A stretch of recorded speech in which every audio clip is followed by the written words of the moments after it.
Have you ever noticed that there are days when you didn't really do anything terribly wrong and nothing truly big happened, and yet inside you still feel tired, still heavy, still restless? Like there's an invisible string tugging your mind, pulling it back into the past, pulling it forward into the future, pulling it through other people's words, pulling it through the small mistakes you keep repeating, pulling it through fears you can't even name. And then, by the end of the day, you feel drained, as if you've lived so much, and yet you were never really present in your own life. If you're like that, I'm not here to tell you to be stronger. I'm not here to force you to stay positive. And I'm certainly not here to say that all you have to do is stop thinking and everything will be fine, because all of us know that isn't easy, and sometimes the more you try to not think, the more the mind thinks, the more you try to not feel sad, the deeper the sadness becomes. I'm only inviting you to do something very simple, very gentle, like setting a glass down on the table after a long day. And that is to admit, I'm tense. And the very moment you admit that, you've already begun stepping out of the unconscious loop, because unconsciousness is when you're being pulled without knowing you're being pulled, while mindfulness is when you realize, this is pulling. And just by realizing it, the pulling already becomes a little weaker. In Buddhism, there is a word like a small lamp, not to make life change less, but to make the mind less confused in the face of change, and therefore suffer less. And that word is impermanence. What does impermanence mean? Impermanence is not a phrase meant to make you pessimistic, thinking it will all be lost anyway. Impermanence is also not a reason to give up and say, there's no point in trying. And impermanence is certainly not a cold idea that dries the heart. Rather, impermanence is a very living truth, very real, very close, that everything is moving, everything is changing, everything is arriving and leaving, everything is arising and passing away, like your breath coming in and going out, like the weather moving from sunshine to rain, like a river that never holds on to the same drop of water. When I understand impermanence, I don't become numb, I become clearer.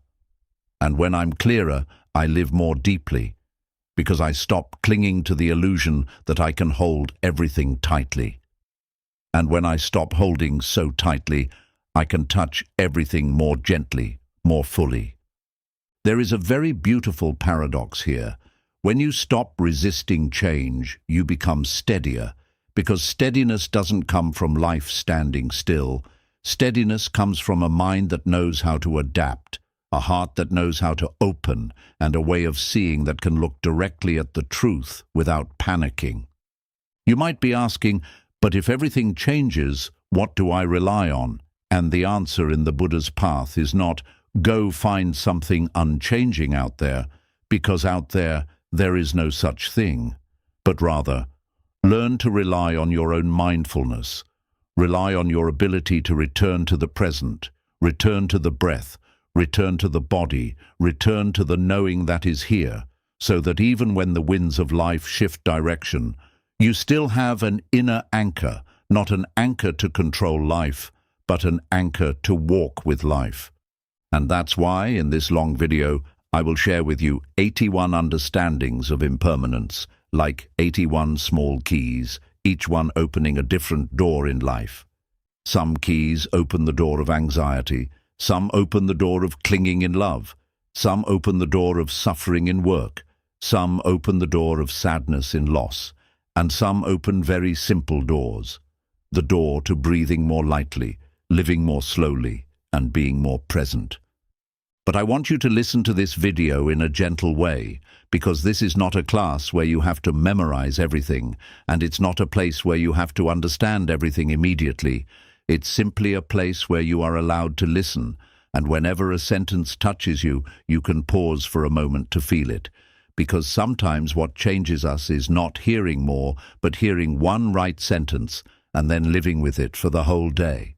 Now, before we step into the first understanding, I invite you into a very simple ritual, just to let the mind slow down a little, so these words don't pass by like noise, but soak in like water.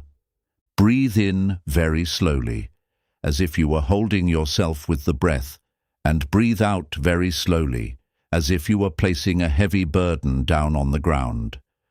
One more breath. Breathe in and breathe out. And one more breath. Breathe in, breathe out. If you want, you can place one hand on your chest. No need to do anything special.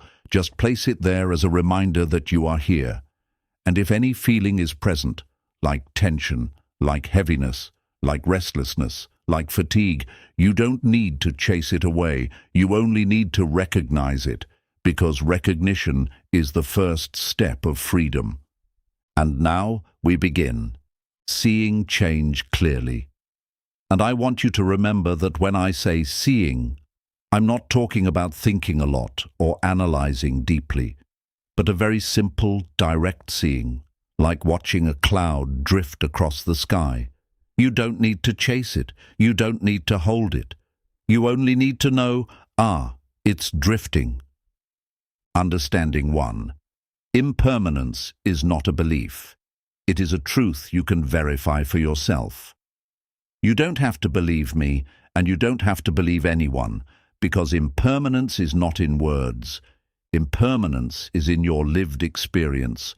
And if you want to verify it right now, you only need to look at your breath, because the breath is a teaching without letters, a teaching that is always right, always real, always happening. Breathing in. You know you are breathing in, and then the breath shifts, and it goes out. And when the out-breath ends, you can't hold it there. You can only step into a new breath, and that alone is enough for you to see a cycle of arising and passing, coming and going, beginning and ending, happening right here in this body. And when you see impermanence in that way, you begin to understand that suffering does not come only from life-changing. Suffering comes when the mind demands that life stand still, while life has never stood still. Now I gently invite you to ask yourself, today, what has changed inside you, even if you didn't want it to? Maybe your energy, maybe your emotions, maybe the way you look at someone, maybe your confidence in yourself. And just by seeing, it has changed, you are already stepping into wisdom. You can take a very slow breath and whisper inwardly, changing, and then breathe out, I see. Understanding 2. Change happens faster than the stories you tell about it. The mind loves to tell stories, and sometimes we think we are living, but in truth we are living inside a story about life, living inside the captions the mind keeps writing over reality. And while we are busy writing captions, reality has already turned the page. Someone sends one message, and the mind immediately builds an entire movie. One glance passes by, and the mind immediately creates a conclusion. Something small happens, and the mind immediately ties it to the past, then throws it into the future.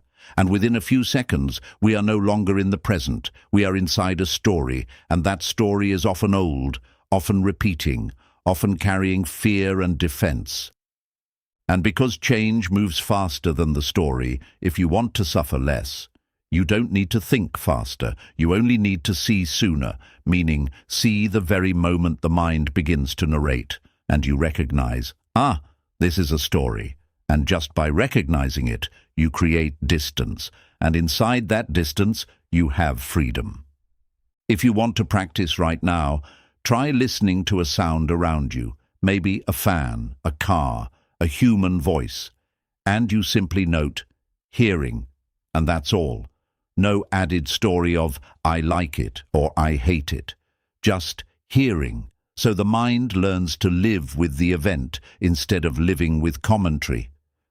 Understanding 3. What you call my life is a flow, not a stone statue.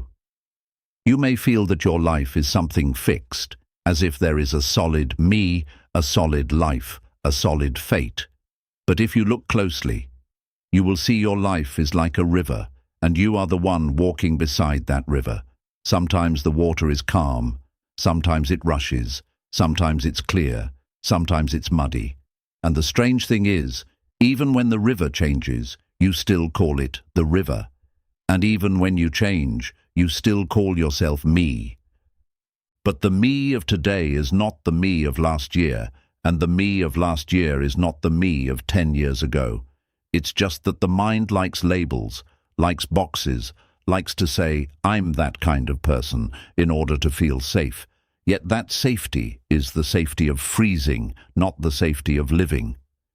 If you want to live more lightly, try changing the question. Instead of asking, who am I with tension, ask, who am I becoming today?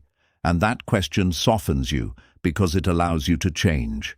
And when you allow yourself to change, you also allow others to change. And that is a great step toward compassion.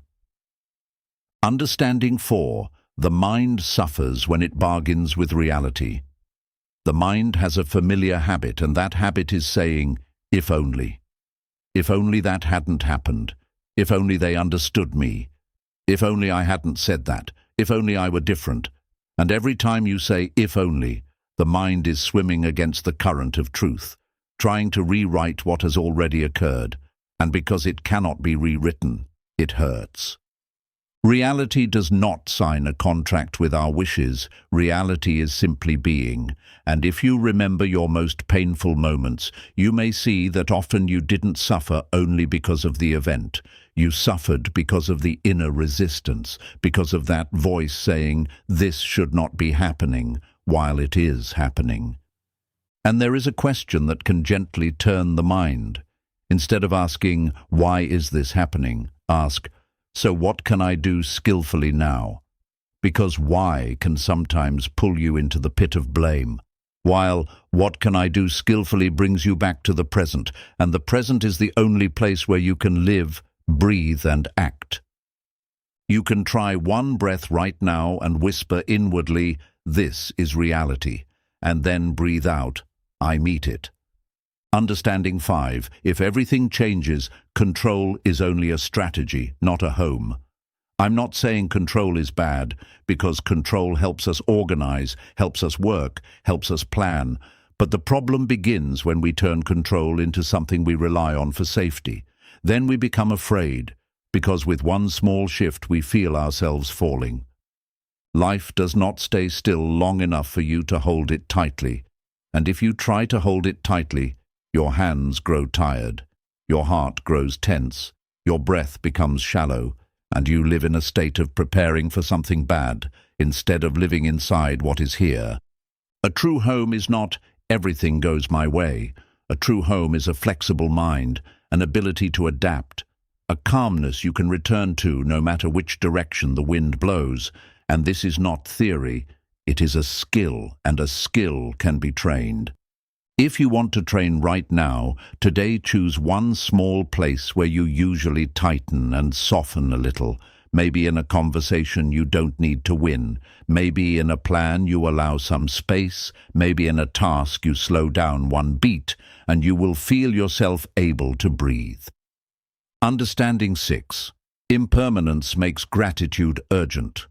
When you truly remember that everything changes, no one has to teach you gratitude, because your heart will know on its own, because you see clearly that what you have is not guaranteed, the person you are meeting is not promised to remain, the health you are breathing with is not a permanent vow, and because of that, a simple meal becomes precious, a hug becomes deeper, a quiet moment becomes bright.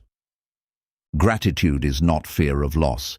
Gratitude is seeing that presence is rare, precious, beautiful, and when gratitude is there, you don't need much anymore. You begin to feel enough. If you want to practice tonight before sleep, you only need to name 3 very small, very specific things. For example, today I could still breathe deeply. Today I still had someone to message. Today I could still see the sky. and you say them slowly, as if placing 3 warm stones into your heart. Understanding 7. Impermanence makes forgiveness intelligent. Forgiveness is not always easy, and I'm not telling you to forgive right away, but impermanence helps us see that if we hold on to anger for too long, we are building a house inside fire. We are carrying something heavy in a life that is already short, and then we are the first to become exhausted. There are things that, when they first happen, feel like a large wound, but as time passes, the wound changes, we change too, and sometimes we look back and ask, why did I hurt so much back then? Not because the event was small, but because at that time the mind was not yet wide enough. Forgiveness, in a way, is putting the burden down for yourself. It is saying, I don't want to carry this anymore. And impermanence reminds you that everything will pass anyway, so why keep what makes you burn? You don't have to force forgiveness with your mouth. You only need to breathe and whisper inwardly, I allow myself to let go a little, and that is already a beginning. Understanding 8. Impermanence turns fear into information. Fear is not always an enemy. Fear is a signal. Fear tells you something matters, something is fragile, something needs care. But when you forget impermanence, you believe fear is a rock, something that will stay forever, and you panic.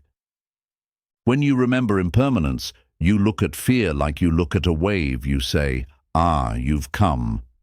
And you don't need to run. You only need to stand, breathe, and watch it pass. Because every emotion has a cycle. It rises, it stays, then it falls. And when we fight it, we prolong it. If you want to do it now, place a hand on your chest, breathe slowly for 3 breaths, and whisper inwardly, fear is changing too. And then add one more sentence, I can be here with it, and you will feel the body soften a little. Understanding 9. Impermanence is a doorway into compassion. When you see that human life is always changing, you judge less, because you understand that someone today may be like this, and tomorrow they may not be, and you too are the same. Today you are strong, tomorrow you are weak. Today you are clear, tomorrow you are lost. Today you are patient, tomorrow you are hot. And that doesn't make you bad, it only makes you human. Compassion is not pity. Compassion is seeing that everyone is moving through a process. Everyone is learning to live with change in their own capacity. Some learn through peace, some learn through breaking, some learn through failure, some learn through loss. And when you see that, your hand becomes gentler with others, and at the same time, gentler with yourself. Now I'm moving into a place that is very close, very real, and also very easy for us to forget, your body. Because the body doesn't speak the language of reasoning. The body speaks through sensation, through the rhythm of breath, through tiredness and strength, through tightness and softness, through pain and lightness. And precisely because the body is always changing, it becomes the first teacher that shows us impermanence, teaching in a straightforward way, with no bargaining, no negotiation. Understanding 10. Your body is a moving process, not a possession. We often say my body as if the body were something we own, but if you look closely, the body is a continuous stream of activity. Cells arise and pass, blood flows and shifts, breath comes in and goes out, the heart contracts and releases. And even when you are sitting still, inside you are still moving, still working, still adjusting itself so you can exist. When we treat the body like a possession, we panic when it changes, we get angry when it doesn't obey, we feel sad when it becomes weak. But when we see the body as a process, we become gentler, because we understand the body never promised to remain like yesterday. The body is only doing the best it can within the conditions of today. You can try placing a hand on your belly, breathing slowly and whispering inwardly, the body is operating, and then breathing out, I respect it. Understanding 11. Aging is not betrayal, it is nature completing its work. There is a very deep sadness in modern people, the fear of aging, the fear of fading, the fear of not being seen the way we once were, the fear of losing what used to make us feel confident, and because we fear it, we resist, we tense, we want time to stop. But aging is not the body betraying you. Aging is nature following its own law, like a tree growing leaves and then letting them fall, like a flower blooming and then fading. And when you see aging as part of life, you stop feeling like something is wrong with you. You simply see that you are moving with the shared current of all beings. And strangely, when you stop resisting age, you become young in another way. Young in that the mind becomes less bitter. Young in that the heart becomes less tight. Young in that you learn to treasure what is here instead of chasing what is already gone.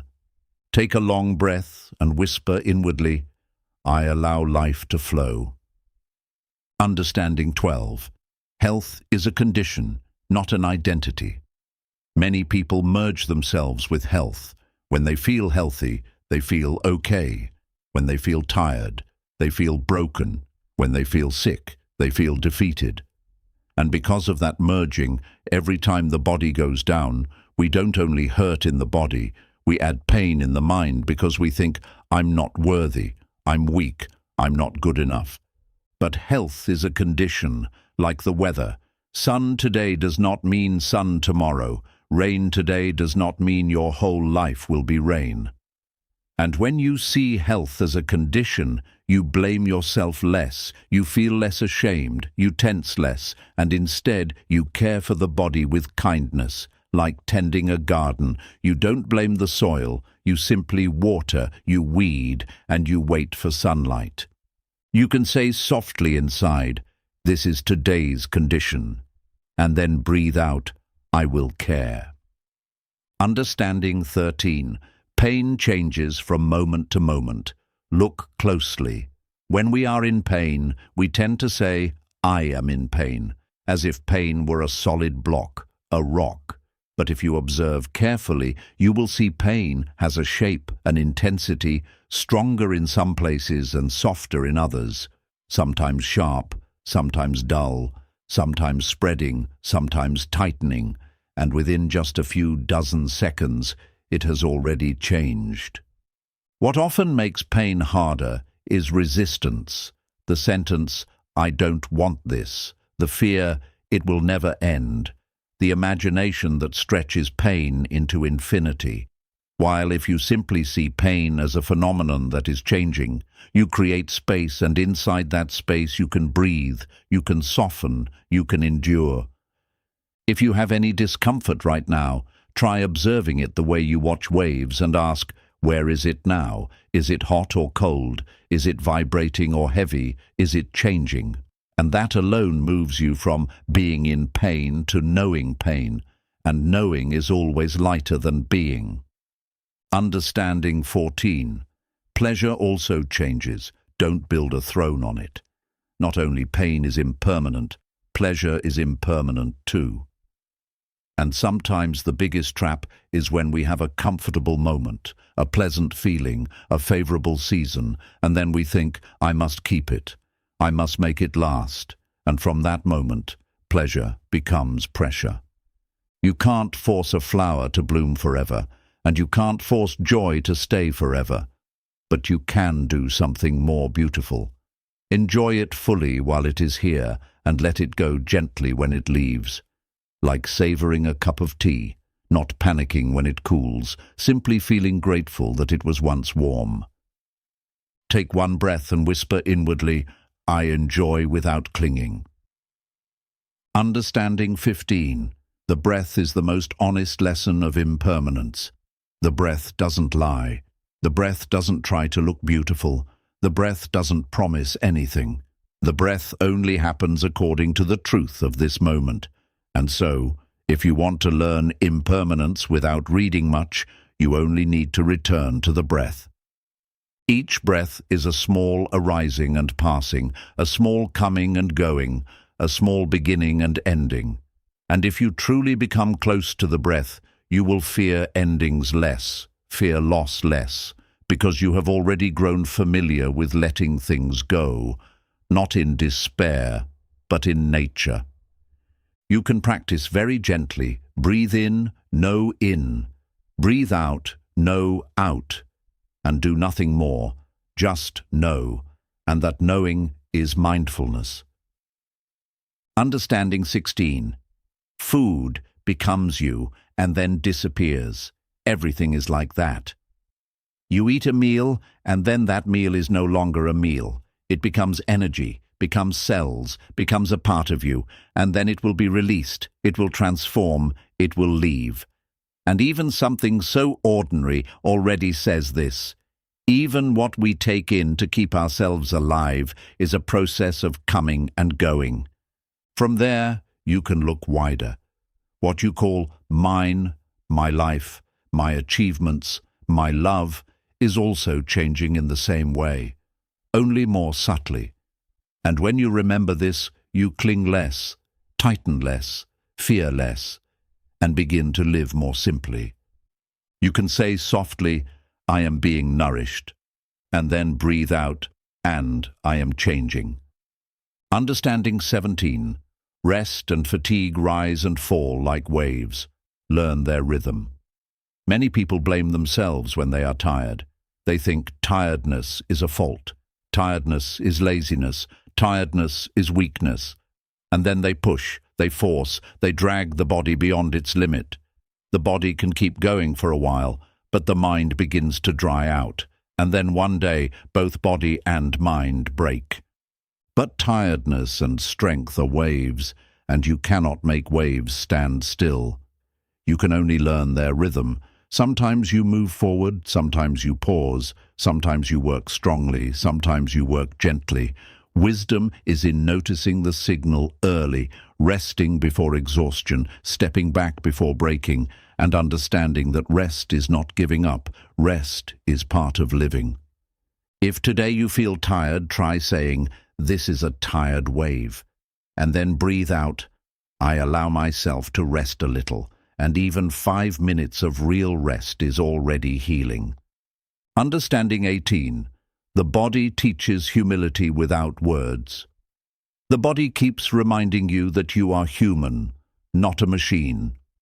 That you have limits, that you need sleep, you need food, you need breath, you need to be held, you need slowness. And if you learn to listen to the body, you will learn something very precious. Humility. Not the kind that lowers yourself, but the humility of truth. I can't control everything. I don't need to be perfect. I am allowed to be weak. I am allowed to pause. When humility is there, you tense less in proving yourself, suffer less in comparing, hurt less in self-blame. And from there you begin to live like someone who knows how to love yourself. And when you know how to love yourself, it becomes easier to love others too. Now I'm moving into emotions and thoughts, because if the body is where impermanence is easy to see through sensation, then the mind is where impermanence happens the fastest, fast as the wind changing direction, fast as clouds changing shape. And so much of human suffering is not because life is too heavy, but because the mind tries to turn what is changing into something that must stand still, and when it doesn't stand still, we panic, we resist, we blame ourselves, we blame others, and in the end, we become exhausted. Understanding 19. Emotions rise, peak, and dissolve like weather, and if you look back at your life, you will see that no emotion stays forever. There are mornings you wake up light, then at noon you suddenly feel heavy, then by evening you're normal again. There are days you feel happy without knowing why, and there are days you feel sad with no specific reason. And this does not mean you have a problem. It only means you are a living human being. Emotions are the weather of the mind. The sky cannot always be sunny, just as the heart cannot always be joyful. What we need to learn is not to force the sky to stay sunny, but to learn how to walk under sunshine and also under rain without losing ourselves. And when you remember that emotions are weather, you will say fewer absolute sentences like, "I'm always like this, I never change, I will be sad forever," because you understand it is only a rain shower passing through, and you don't need to destroy your whole life because of one rain shower. Understanding 20. Thoughts are just guests, not the owner of the house. But most of us live as if every thought is a command. Whatever we think, we believe. Whatever we think, we chase. Whatever we think, we identify with. And so the mind becomes a noisy room where guests come and go non-stop, and we bow down to serve each one. But if you observe carefully, thoughts come and go like people passing on the street. They may speak loudly, but they do not own you unless you give them that power. So as long as you know how to see thoughts as guests, you can hear them without obeying. You can see them without believing immediately. You can recognize them without turning them into a verdict over your life. Understanding 21. Anxiety is the mind trying to freeze the future. And anxiety often carries a familiar smell, the smell of what if. What if something bad happens tomorrow? What if they leave me? What if I fail? What if I'm not good enough? And you can see that anxiety is rarely in the present. Anxiety lives in an imagined future where nothing has happened yet, but the mind has already run ahead to suffer, to rehearse, to torment itself, as if worrying enough could control life. But life does not obey worry. Life follows conditions, causes, and change. When you see anxiety as the attempt to freeze the future, you become lighter, because you understand your job is not to know everything in advance. Your job is to live well in this moment, prepare within your ability, and then breathe and walk. Understanding 22. Anger is often sorrow wearing armor, and this is something many people don't realize because anger looks strong. But beneath anger, there is usually a very soft part of you that is hurting, disappointed, abandoned, unseen, disrespected. And when that soft part doesn't know how to speak, it puts on the armor of anger to protect itself, so it doesn't have to admit, "I am in pain." So if you are angry, you can try asking one very gentle question. Beneath this anger, what am I sad about? What am I afraid of? What do I need? And just one question like that, the armor begins to loosen, and when the armor loosens, you have a chance to heal. Understanding 23. Joy is real, but not permanent, and that is okay. Many people fear impermanence because they think impermanence will steal everything beautiful, but impermanence is not a thief. Impermanence is simply a law, and this law also makes joy beautiful, because if joy were permanent, you would no longer recognize it as joy. Just like if you listened to one song all the time, one day you would no longer hear it. It would become only background noise. But because joy comes and goes, each time it comes, it is like a flower, and our work is to admire it when it blooms, not to break the branch and force it to stay. When you understand this, you enjoy without clinging, you laugh without fear, you are happy without panic, because you do not demand that joy remain forever to prove that life has meaning. Understanding 24. Craving multiplies when you forget impermanence, because when you forget that everything is changing, you think, if I just have this, it will be enough. Then you get it, you feel happy for a moment, then it fades, then you need more, then more again. Life becomes a machine chasing lack, and lack never fills, because what you are truly seeking is not an object, but a sense of ease. And ease does not come from collecting more. It comes from seeing clearly and letting go correctly. When you remember impermanence, you see that everything you want will also change, and so you stop placing your happiness on an object you must possess, a person you must keep, an outcome you must achieve. You begin to find happiness in how you are present, how you breathe, how you live kindly with yourself and with others. Understanding 25. Boredom is resistance to the present changing too slowly. There are times when life has no drama, no big event, no climax, and the modern mind, used to stimulation, says bored. But bored is often not because life is lacking. It is because the mind refuses to stay. The mind wants to jump somewhere else, wants something new, wants change to happen faster. And when there is nothing new, the mind becomes restless. If you look deeply, boredom is a form of impatience with reality, an inability to tolerate simplicity. Yet it is inside simplicity that you have a chance to return, a chance to hear yourself, a chance to notice subtle things you miss when it is noisy. So instead of running away from boredom, you can try staying for a moment, looking closely at where bored is in the body, hot or cold, heavy or light, how it shifts. And when you look like that, boredom changes on its own, because boredom too is impermanent.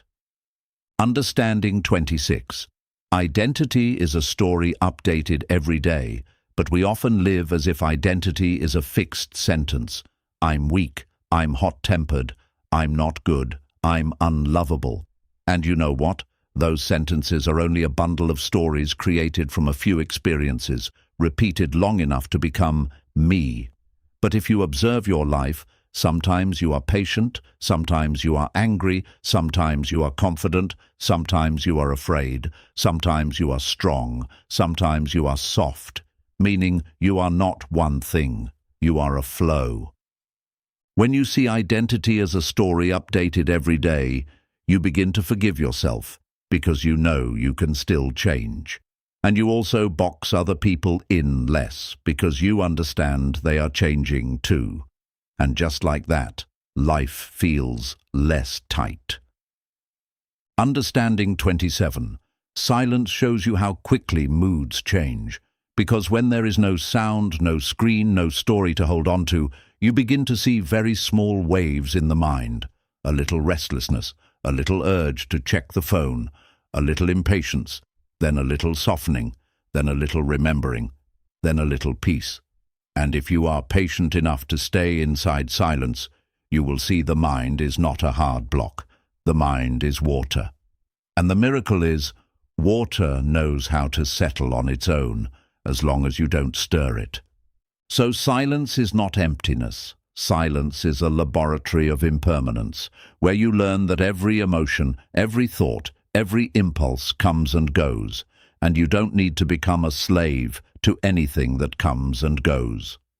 Understanding 28.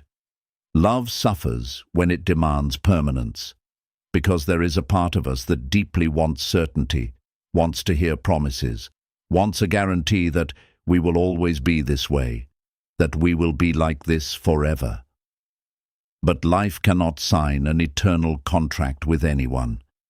And if you love while constantly demanding that life keep its promises forever, you will live in unease, because any sign of change becomes a threat.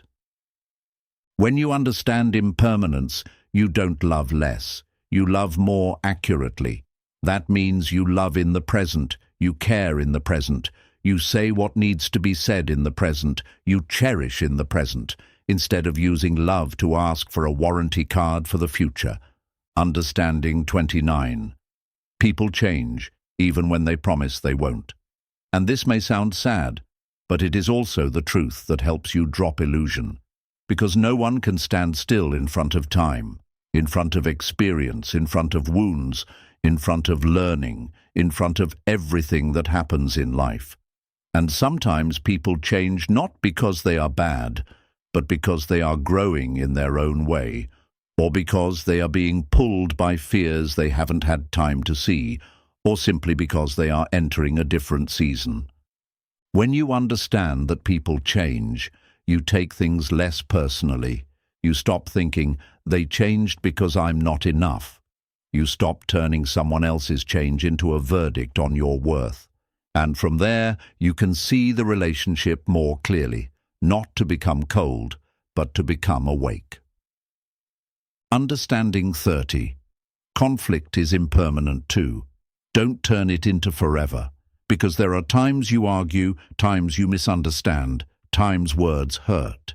And if, in that storm, you say things like, "It's always like this," "You never," "You always," then you are stamping eternity onto a moment. And when you stamp eternity, you lock yourself inside an emotional prison. Conflict is a wave. It rises, it has a shape, it has causes, and it can fall if both people are willing to pause, to breathe, to listen, to see the soft part beneath each other's armor.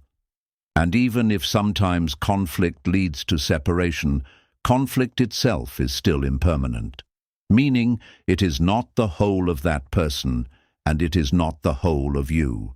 It is only a weather front passing through a relationship. Understanding 31. Clinging confuses closeness with ownership. Because we think love means having, we think being close means holding, we think belonging means safety. But true closeness doesn't require possession. True closeness is when two people are present with each other, respect each other, and give each other the freedom to be themselves. Because if you must lose freedom to buy love, that love will sooner or later become a cage. Clinging often appears when we fear loss, and fear of loss often appears when we forget impermanence. Because if we remember that everything is changing, we will choose another way to love. Love like tending a flower, watering it, placing it in light, protecting it when needed, but not breaking the branch to force the flower to bloom on command. Understanding 32. Letting go is not losing. Letting go is releasing what is already moving. Because there are things you believe you are holding, but in truth, they have already changed. They have already gone. Only the mind refuses to admit it. And what you call holding on is sometimes only hugging an old image, an old memory, an old version of that person, of that relationship, of yourself. Letting go is not a cold act. Letting go is a real act, like opening your hand so you stop hurting yourself, stop hurting the other, stop squeezing what cannot be squeezed. And when you let go correctly, you don't lose love. You only lose tension. Understanding 33. The relationship you miss is already different. Grieve it honestly. Because many people say, "I miss that person," but what they miss may be a phase, a season, a light in the past. And when life has already moved far from that season, they keep trying to return. And that trying to return is what hurts them. If you truly miss it, allow yourself to be sad in a sincere way, without pretending to be strong, without blaming yourself for still remembering. Because sadness is the way the heart says goodbye to an older form of love. And when you say goodbye properly, you can step into a new form, whether with that person or with yourself. Understanding 34. Trust is built in the present, not guaranteed by the past. Because there are people who used to be good, but today they may no longer have the capacity to be as good as before. And there are people who used to be wrong, but today they may be learning to be different. And if you rely only on the past to decide the present, you will miss the truth that is happening now. Real trust is not blind. Real trust is clear. It looks at actions, at consistency, at how someone apologizes and repairs, at how someone listens and changes. And most importantly, it looks at whether you feel safe or unsafe in the present. Because the body and the heart often know before the mind does. Understanding 35. Kindness still matters even when outcomes change. Because there are times you are kind and people don't receive it. Times you try your best and things still don't go your way. And if you live by controlling outcomes, you will burn out. But if you live by principles, you will be steady. Meaning, you are kind because that is how you choose to be present in life, not because you are certain you will be repaid. Kindness does not guarantee that people will stay, but kindness guarantees that your heart does not become hardened. And in a world that is always changing, a heart that doesn't harden is a great strength. Understanding 36. Compassion is allowing others to be on the path. Because everyone has blind spots, everyone has wounds, everyone has a place inside that hasn't had time to grow. And if you love someone, you will see they are not only what they do today, they are also a process unfolding. Allowing others to be on the path does not mean you must endure everything. It does not mean you must erase boundaries. It does not mean you must stay in a place that hurts you. It means you stop hating them for not being perfect. You stop despairing because they are still learning, and you see them the way you see someone learning to walk. Sometimes they fall, sometimes they stand, and you choose a way of responding that has both love and wisdom. Now, I invite you to look back very gently at an important relationship in your life. No need to think too much, just feel. And ask yourself, am I loving through presence or loving through clinging? Am I speaking from truth or speaking from fear? Am I trying to understand or am I trying to win? And just by noticing one small thing, you have already begun to change the way you love. Understanding 37. Your career is a chapter, not a definition. There is something very subtle. We often introduce ourselves through our work, and little by little we begin to believe we are that work, we are that title, we are that role. When work goes well, we feel valuable. When work goes wrong, we feel useless. But impermanence reminds us, a career is a chapter, with a beginning, a peak, transitions, sometimes a change of direction, and no chapter has the right to define the whole book of your life. You may do one job for 10 years, and then life leads you to another. You may be in one position for a while, and then you are called back to learn a different lesson. And if you cling to, I am this title, you will fear every movement. But if you remember, I am a human being moving through chapters, you will be lighter because you don't lose yourself just because you change roles. Understanding 38. Money moves. Your worth does not need to swing with it. Money has its own flow. Sometimes it comes in, sometimes it goes out, sometimes there is enough, sometimes there is lack. Sometimes you work very hard and results don't arrive yet. Sometimes you do just enough and luck opens a door. And if you use money to measure your worth, you will be lifted and dropped like a leaf in the wind. When the number goes up, you feel confident. When it goes down, you panic. But impermanence says money is a condition, a tool, not your soul. Your true value lives in kindness, diligence, honesty, the ability to learn, the ability to rise after falling, and those things do not need to depend on any number. Because numbers change, but character is something you can nourish every day. Understanding 39. Success fades. Build skills, not ego. Success has light, and light can intoxicate.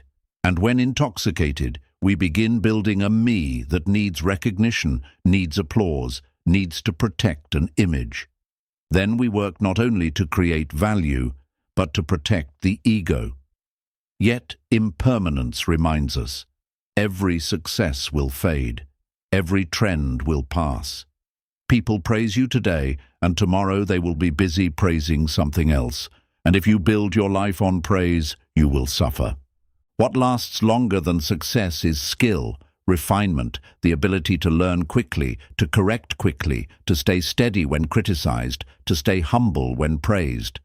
When you build skill, you build something that walks with you through every season. But when you build ego, you build a house that collapses when the wind changes. Understanding 40. Failure changes too. Learn before it dissolves. Many people fear failure because they believe failure is the end, a permanent label, proof that they are not enough. But failure is also impermanent. It will not stay forever. It will dissolve. And the important thing is, before it dissolves, do you take the lesson or not? Some failures pass very quickly. If you only cry and then forget, you will repeat them. But if you sit down, look directly and ask, where did I go wrong? What am I missing? What do I need to learn? Then failure becomes a teacher. And when you have learned enough, you step into another chapter with a new inner strength. Understanding 41. Markets and trends are impermanent. Principles live longer. Markets change. Algorithms change. Platforms change. People love the new and then get bored quickly. If you chase trends without a core, you will burn out. But if you have principles, you can change your form without losing your soul. Principles are things like be honest, be consistent, study seriously, speak what is useful, don't deceive, don't sell your conscience for views, because views are impermanent, but character stays with you for a long time. And once you burn your character for results, you will find those results are not enough to heal the emptiness inside. Understanding 42. When you cling to certainty, you lose the ability to adapt. There is a very common kind of suffering from needing certainty, needing to know in advance, needing everything clear, needing absolute guarantees. But life does not run on certainty. Life runs on conditions, and conditions are always changing. So the person who clings to certainty will live in the fear of losing certainty. The person who understands impermanence asks a different question. If it changes, how do I adjust? Adapting is not blowing whichever way the wind blows. Adapting is keeping your core, but changing your steps, like water. Water is not hard, but wherever it goes, it becomes the shape. And precisely because it is soft, water is strong, soft and enduring, soft and able to move beyond stone. Understanding 43. Work stress is often fear of change. Sometimes you think you're stressed because there is too much work. But if you look deeper, you're stressed because you're afraid of being judged, afraid of losing opportunities, afraid of falling behind, afraid of not making it, afraid of being left behind. And that fear is fear of change, change in position, change in image, change in the future, fear of impermanence. And when you fear impermanence, you try to do more to create the illusion of control. But what heals stress is not only doing less. What heals stress is learning to breathe inside change, learning to distinguish what truly needs to be done from what you do because of fear. And when you drop the tasks driven by fear, you will feel much lighter. Understanding 44. Minimalism is remembering that possession is temporary. Minimalism is not poverty, and it is not throwing everything away. Minimalism is the wisdom of knowing that everything you own is temporary. You hold it for a while and then return it. You use it for a while and then release it. You carry it for a while and then set it down. When you remember that, you buy less to fill emptiness. You keep less to prove something. You cling to objects less to cling to a sense of safety. Some people have houses full of things and still feel lacking because the lack is inside, not outside. And when you live simply, you're not only clearing your home, you are clearing your mind. You make space for breath, for calm, for enough. Understanding 45. Time is impermanent. Spend it like it matters. Money lost can be earned again, but time lost is lost. Because time cannot return to an older version of you, cannot return to your earlier age, cannot return to those days when you still had strength, still had chances, still had loved ones who were there. And so, to understand impermanence is to understand that each day is a coin that cannot be refunded. What you spend it on, your life will become. If you spend time on worry, you become a worrier. If you spend time on comparison, you become tired. If you spend time on presence, on learning, on loving, on living truthfully, you become brighter. And the beautiful thing is, you don't have to wait for a perfect day to begin. You only need to begin with one small decision today. Understanding 46. Loss hurts because love is real. And if you are hurting because you lost someone, a relationship, an opportunity, a season, that doesn't mean you are weak. It means you once loved, once attached, once placed your heart there. Love is a beautiful truth. So when it loses its place to rest, it hurts. And you don't need to be ashamed of that pain. Understanding 47. Sorrow is the mind learning impermanence the hard way. Because there are lessons that, if learned through wisdom, are light. But if not learned, life will teach through experience, and experience can be loss, separation, illness, the things we don't want. And then the mind is forced to look directly. There is nothing we can hold forever. And that seeing, if we don't run from it, can make us deeper, softer, and more real. Understanding 48. Don't rush grief, because grief changes in its own rhythm. Some people grieve like large waves, some like small waves. Some cry a lot, some can't cry. Some remember like fire, some remember like ash. There is no correct schedule for sadness. There is only one thing that is correct. Don't force yourself to be done quickly to satisfy anyone. The heart needs time to say goodbye, and when it has said goodbye enough, it will soften on its own. Understanding 49. Death is not a mistake. It is the law of living. And even if we avoid speaking of it, even if we fear it, even if we stay busy to forget it, death remains the natural end of every life, just as sunset is the natural end of a day. And when we dare to look at that, not to be pessimistic, but to be awake, we will live differently. We will waste less, postpone less, hurt less, and stay silent less around the things that deserve to be spoken. Understanding 50. Every goodbye trains you for the final goodbye, because a human life is woven from meetings and partings. Some partings are small, like an evening ending. Some are large, like a relationship closing. Some are painfully sharp, like losing a loved one. And each time we part, if we know how to look, we are learning how to let go, learning how to send off, learning how to say loving words while there is still time, and learning not to treat presence as something guaranteed. Understanding 51. When you accept death, you stop postponing life. Because many people live as if they have endless time, so they save love for later, save apologies for later, save dreams for later, save kindness for when they are free. But when you truly remember that life is limited, you wait less. You say what needs to be said, you do what needs to be done, and you live with less regret. Understanding 52. Regret is impermanent. Use it as fuel, not as poison. Because there are mistakes that hurt, things you wish you had done differently, but regret is not there so you can keep punishing yourself forever.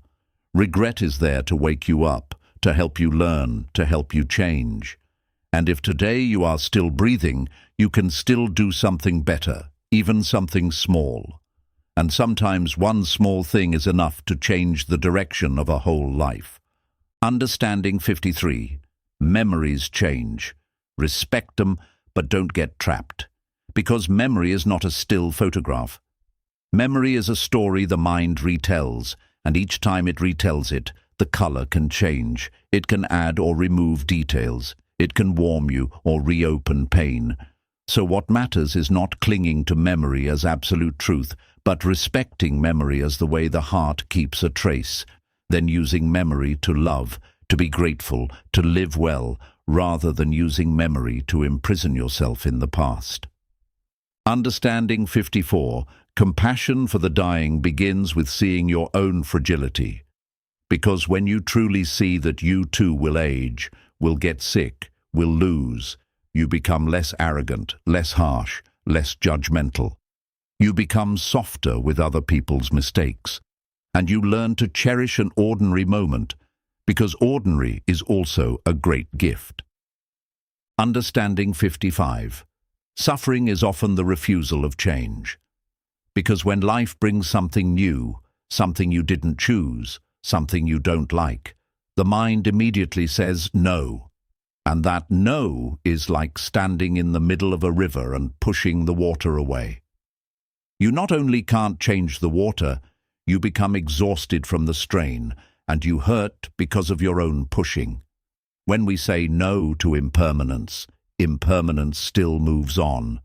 Only we remain behind in tension, and that is suffering. Understanding 56. Pain is unavoidable. Extra suffering is avoidable. Because pain is when something difficult appears, a wound, a loss, a sentence, a truth. Extra suffering is when the mind builds more story, more conclusions, more verdicts. I will never be okay again. My life is over. I'm not worthy. Everyone will leave me. And those sentences make pain spread across your whole life, turning one point into an entire sky. When you see the difference between pain and extra suffering, you gain a new power, the power not to pour more oil onto the fire. Understanding 57. Impermanence weakens ego clinging. Because ego clinging is the feeling that there is a solid me that must be protected, must be right, must be better, must be safe. And when life changes, that me panics, then tightens, defends, attacks, clings. But impermanence reminds you, the me you are trying to protect is also changing, day by day, hour by hour, minute by minute. And when you see that, you take things less personally. You stop treating criticism as an attack on your existence. You stop treating a failure as the end, because you understand you are not a statue, you are a living flow. Understanding 58. Clinging creates a me that must defend. Because when you cling to an opinion, you must fight to keep it. When you cling to an image, you must exhaust yourself to protect it. When you cling to a person, you must worry to keep them. And then me becomes a warrior, always on guard. But when you remember impermanence, you cling less. And when you cling less, me fights less. And in that less fighting, there is peace. Understanding 59. Acceptance is not giving up. Acceptance is seeing correctly. Many people fear the word acceptance because they think acceptance means surrender, neglect, doing nothing. But in truth, acceptance is the first act of wisdom. You see the truth of what is happening, without hiding, without covering, without decorating, without exaggerating. And only when you see correctly can you choose the right action. If you don't accept that it is raining, you won't open an umbrella. If you accept that it is raining, you open the umbrella and keep walking. That's all. Understanding 60. When you stop chasing forever, peace becomes ordinary. Many people think peace is a special state you must reach, must hold, must always have. But real peace is the ability not to panic when waves come, not to collapse when winds rise, not to fight life when it shifts. When you stop demanding that life stay fixed, you begin to see peace is not no problems. Peace is there are problems and I can still breathe. And if you can breathe, you can live.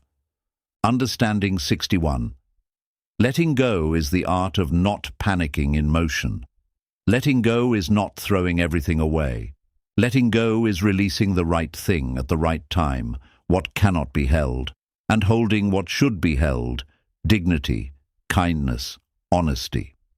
As for outcomes, praise, control, you let them drift with the current.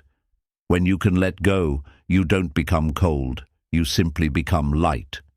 And lightness is a kind of strength, because what is light does not get dragged under. Understanding 62. Impermanence makes patience possible. Because if you believe everything should stay still, you will despair when it doesn't. But when you remember everything is changing, you have a grounded hope, not a vague hope, but a hope based on law. This emotion will change, this season will pass, this wound will heal in its own rhythm. And as long as you don't break that rhythm with panic, with forcing, with self-blame, time and care will do the rest. Patience is not waiting in helplessness. Patience is continuing to care while you wait. Understanding 63. Freedom is knowing how to flow without collapsing. Because freedom is not that life is always easy. Freedom is when life is hard, and you still don't lose yourself.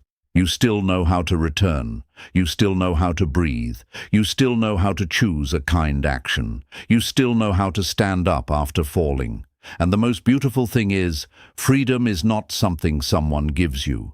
Freedom is a skill you practice by seeing impermanence every day, by letting go a little every day, by resisting a little less every day.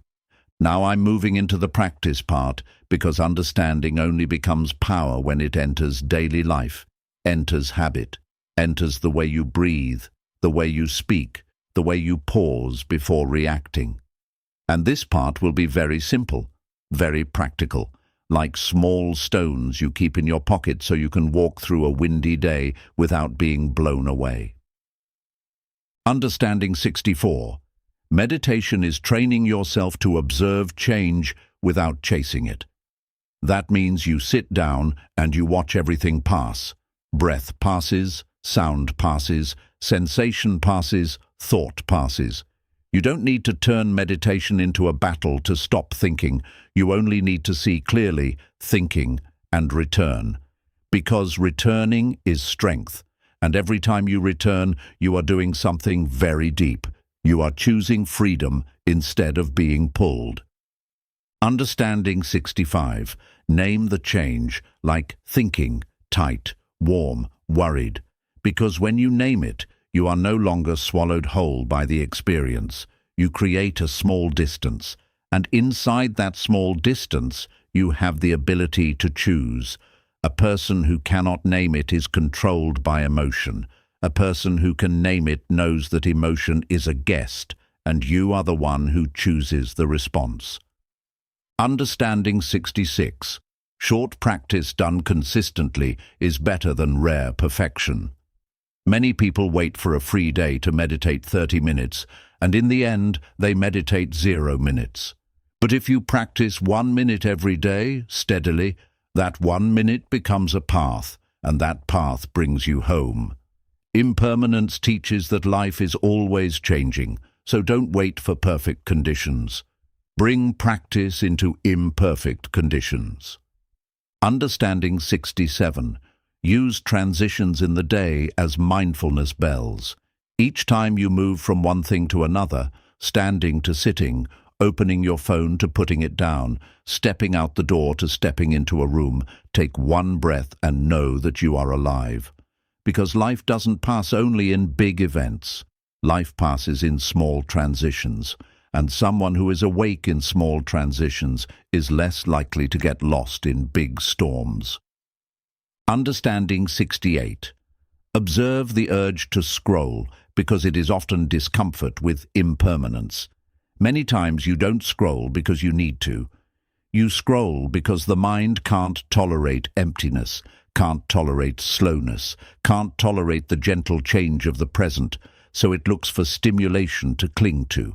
But if you simply recognize, this is an urge, you have already begun to be free from it. And you can choose to put the phone down without feeling like something has been taken away from you. Understanding 69. Returning to the breath is infinite restarting. Because in impermanence, you will drift many times, forget many times, chase many times, and that's okay. What matters is not that you never drift. What matters is that you know the way back.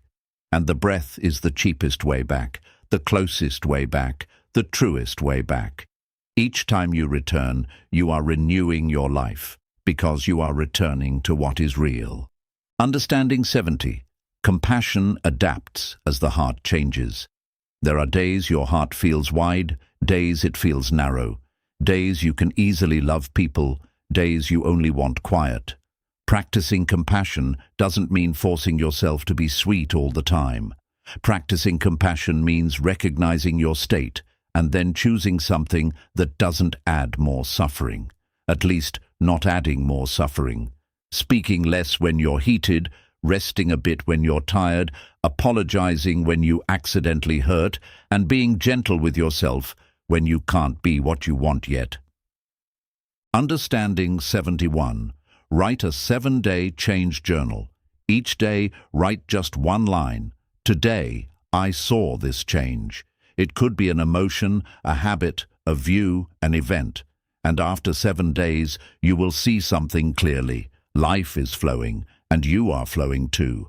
And when you see that, you cling less, despair less, believe less in permanent conclusions, and you begin to live more softly. Understanding 72. Teach your nervous system that change is survivable. Because many of our reactions are not from logic, but from the nervous system, from a body that has learned to see change as danger. So even a small shift can make the heart race, the belly tighten, the head tense. And so you need to teach the body, through repeated experience, that you are still okay when things change. You breathe inside change. You stay with the sensation for a moment. You don't run immediately. You don't react immediately. You simply stay and breathe. And each time the body learns. The wave rises, then falls, and you do not die from the wave. And now I'm moving into the final part, the awakening part, where I tie everything into one very simple thing. Impermanence is not a threat. Impermanence is the reason freedom is possible. Because if everything can change, then suffering can change too. If moods can pass, peace can arrive. If old habits can dissolve, new paths can open. Understanding 73. Awakening is becoming intimate with impermanence. That means you don't run from the truth that everything comes and goes. You don't have to like it. You only need to live with it, like living with the rhythm of breath. And when you become intimate, it no longer scares you. You simply see it as part of life. Understanding 74. The present is not permanent, so meet it fully. Because many people live without truly living. Their body is in the present, but their mind is somewhere else. They eat without knowing they are eating. They speak without knowing they are speaking. They walk without knowing they are walking. And then time passes, and only then do they regret it. But regret cannot bring them back. Impermanence reminds you that this moment is flowing, so if you want to live, live right here, in the breath, in the light, in the sounds, in your presence. Understanding 75. You can be steady without becoming rigid. Because rigidity is resistance, rigidity is tightening, rigidity is demanding. But steadiness is being soft without collapsing. Steadiness is being flexible without losing your core. Steadiness is being able to change your methods without changing your values. A bamboo stalk is steady because it knows how to bend when the wind is strong, and because it bends, it doesn't break. Understanding 76. Impermanence gives you the courage to begin again. Because if nothing is fixed, then mistakes are not a period. Failure is not a sentence. The past is not a prison. You can always begin again, with an apology, with a new habit, with a small decision, with returning to the breath and taking the next step. Understanding 77. What you fear losing has already been changing, and this is both frightening and liberating. Because you see there is nothing you can lock down forever, so you stop wasting strength trying to lock it. You shift into caring for the people you love while they are still here, caring for your health while the body still allows, caring for kindness while the heart is still soft. And when loss comes, you hurt. But you don't regret neglecting what mattered. Understanding 78. When you see change, you stop blaming yourself for being human. Because you no longer demand that you must always be strong, always joyful, always right, always perfect. You understand that you, too, are impermanent. Some days bright, some days dark, some days skillful, some days you slip, and you begin to treat yourself the way you would treat a friend, serious, but not cruel.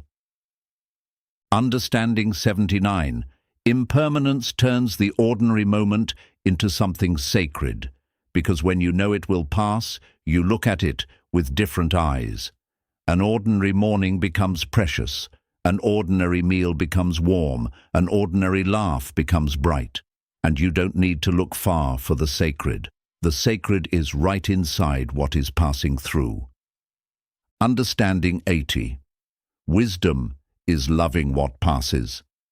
That means you love without imprisoning, you care without holding, you cherish without possessing, you show up without demanding.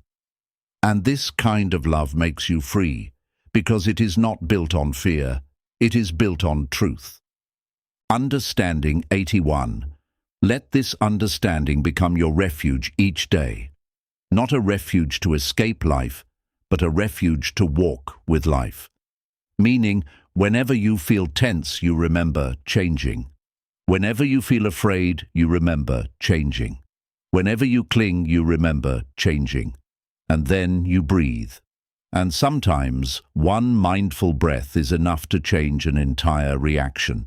And when one reaction changes, your life changes too. And now, before we end, I invite you to choose one understanding from everything you've heard. Just one sentence, one idea, and carry it into today like carrying a warm stone in your pocket, touching it now and then to remember. Because awakening is not one huge explosion. Awakening is the small moments when we return. Seeing clearly is not thinking more. Seeing clearly is simply recognizing that everything is changing. Emotions are changing, thoughts are changing, circumstances are changing, and even me is changing. And when you recognize that, you are no longer dragged blindly. You begin to have space, a small gap between what happens and how you react. And that small gap is where freedom begins to sprout. Clinging less does not mean loving less. Clinging less means loving without tightening, doing without burning yourself, living without forcing life to go your way. Clinging less means releasing what is already flowing, so your hands are still free to hold what truly needs to be held, like kindness, like mindfulness, like the breath, like one right action in this moment. Living lightly does not mean life will always be light. Living lightly means that even when life is heavy, you know how not to add more weight onto yourself. You still know how to breathe, how to pause, how to return, how to choose one small right thing. And sometimes one small right thing is enough to change the whole day, and a whole life can change too. Now I invite you to do something very simple. Choose exactly one understanding from everything you've heard, just one sentence, one number, and practice it today, like a small experiment, like a way of telling yourself, I'm not only listening, I'm living. Because awakening doesn't have to begin with something big. Awakening begins with something real. If you want, you can write it down on paper or in your phone. Today I choose understanding number. And each time you feel tense, come back to that sentence, take one breath, and do one small action according to that understanding. And if this video brings you a little peace, or a little clarity, or even simply helps you take one deeper breath, I invite you to gently press like to support the channel, press subscribe so I can continue making more long videos like this, and leave a comment with this exact sentence. I choose understanding number. So I know you're practicing with me, and more importantly, so you can hear your own commitment again. Finally, I want to offer you a simple blessing, like a warm breath placed on the heart. May you be safe. May you be calm. May you have enough mindfulness to see that everything is changing, enough courage to release what cannot be held, and enough gentleness to live fully with what is here. Thank you for being here. Thank you for listening to the end. And I hope that from today, impermanence is no longer something that frightens you, but becomes a refuge, so you can live more lightly, more freely, and love more deeply.